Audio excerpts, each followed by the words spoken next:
It's not really a huge deal because, you know, this shit happens a lot in a lot of movies and usually people don't notice, but I thought it was a funny thing worth mentioning, especially because, like so many things in this movie, the writers took it way too far from the original version, and that is definitely worth mentioning because this movie fucking sucked, and I aim to expose every way in which it sucked.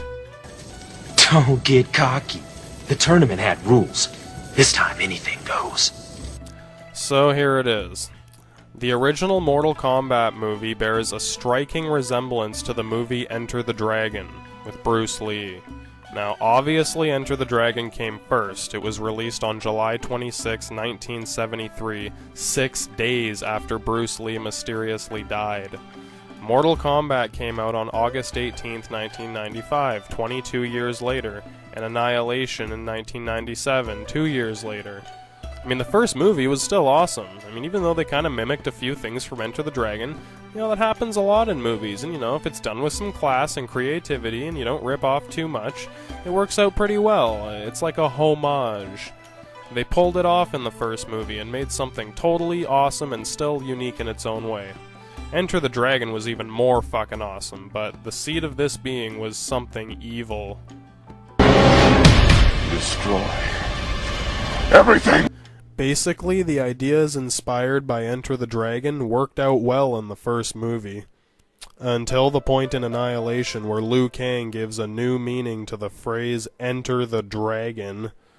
But I'll show you the things that I notice as they come and bring you to its Hindenburg-like crash and burn.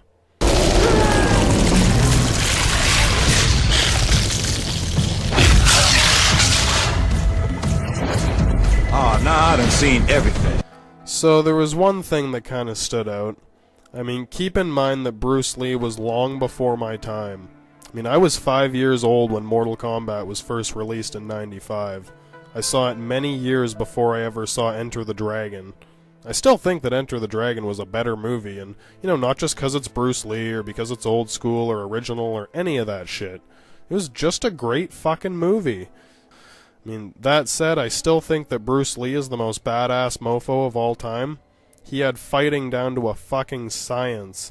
Seeing this movie when I was older was good, because it put the more fantasy-type combat from the Mortal Kombat movies into perspective.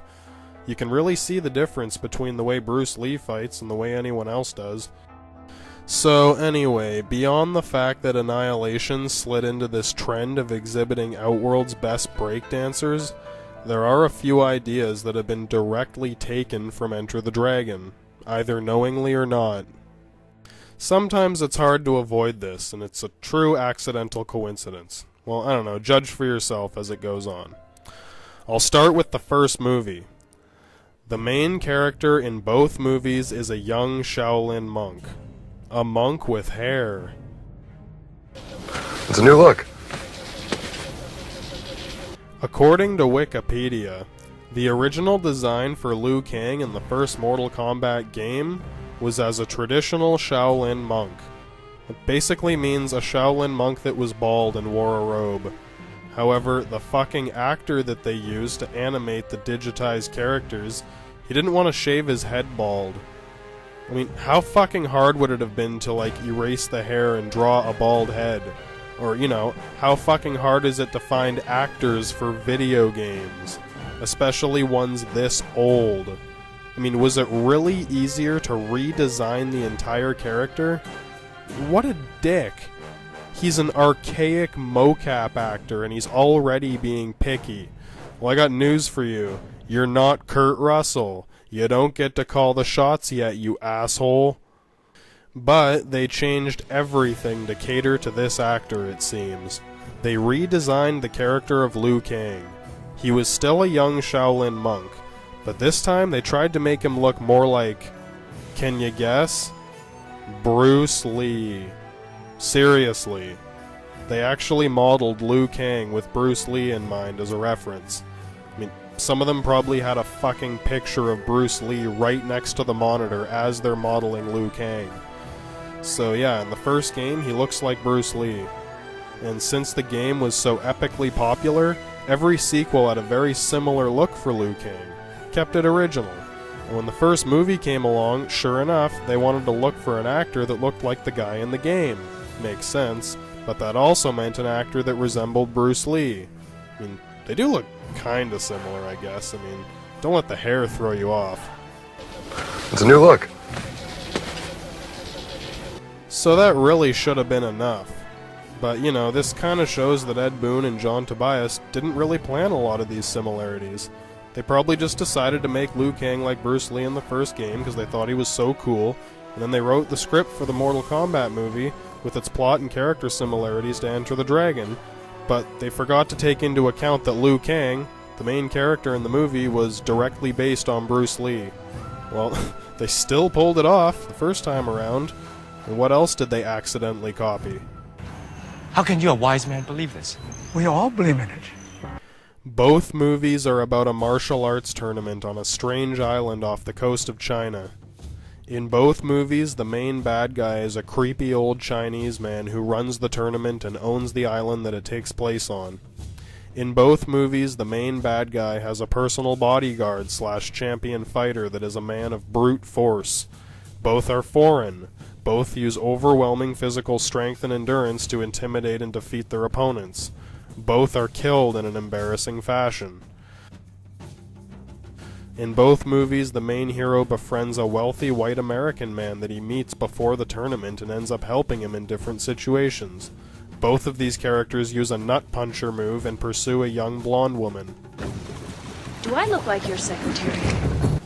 In both movies, the main character sneaks around the island at night into the bad guy's fortress and gets into a fight with the guards. In both movies, the main character meets a woman who is a servant of the main bad guy and is told very little information. In both movies, the main character is seeking vengeance for the murder of their only sibling. In Enter the Dragon, it was his sister. In Mortal Kombat, it was his brother. Both movies end with a showdown between the hero and the villain in the villain's inner sanctum, and in both fights, the hero must face himself. Face yourself. And then the main bad guy dies from being impaled on his own spear.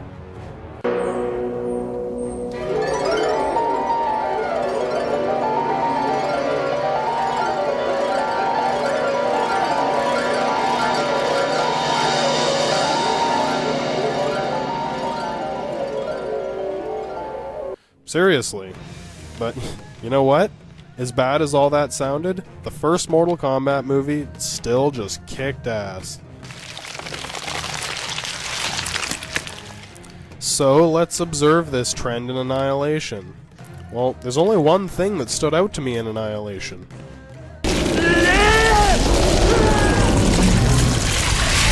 Alright, look, I realize that Nightwolf appeared as an actual wolf and then morphed into a man before our eyes, but this isn't a Godzilla movie.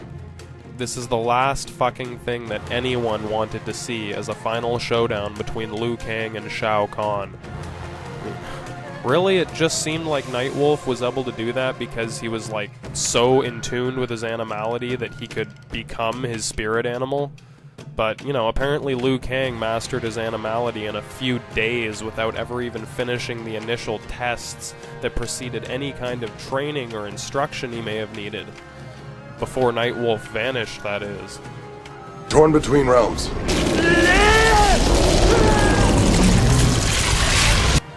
I'm pretty sure that the term Enter the Dragon is a metaphor. You know, it's like the inner dragon, the chi, the inner fire, your rawest power in your inner self. It doesn't mean that you turn into a fucking dragon. Shao Kahn, enter the Hydra. Fight! Again, I understand that this is straight from the game. I mean, I've performed many animalities myself, but come on, people. I mean, there was a lot of shit that was in the games that didn't make it into this movie. I'm sure they had to slim it down a bit. Animality is definitely one thing that never should have made it to the conference room, let alone the script. Especially considering the recent similarities to Enter the Dragon. It's almost a fucking insult. Well, you really fucked yourself, John Tobias. Good fucking job, asshole.